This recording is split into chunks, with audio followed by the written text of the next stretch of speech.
Kutoka Washington DC, rais wa zamani wa Marekani Donald Trump ameripotiwa kufikiria uwezekano wa kuongeza muda wa sitisho la mapigano na Iran licha ya msimamo wake wa awali wa kukataa kufanya hivyo. Kwa mujibu wa vyanzo vya habari vya karibu na mazungumzo hayo, shinikizo kutoka kwa washirika wa kimataifa pamoja na hali tete ya kiusalama katika eneo la Mashariki ya Kati limeanza kushawishi Trump kubadili msimamo wake mkali. Awali Trump alikuwa amesisitiza kuwa hatakuwa tayari kuongeza muda wa makubaliano hayo, akionya kuwa Marekani iko tayari kurejea kwenye mashambulizi ya kijeshi iwapo makubaliano hayatatoa matokeo yanayotarajiwa. Hata hivyo, hali sasa inaonyesha kuwa kuna mazungumzo ya ndani yanayoendelea kuhusu njia mbadala ya kuepusha vita. Shinikizo la kimataifa limeendelea kuongezeka. Nchi kadhaa zikiwemo washirika wa karibu wa Marekani barani Ulaya na Asia zimekuwa zikihimiza uwepo wa suluhisho la kidiplomasia badala ya kurejea kwenye vita.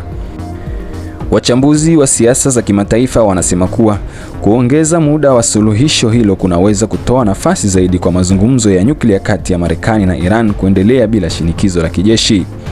Mvutano wa baharini bado upo juu.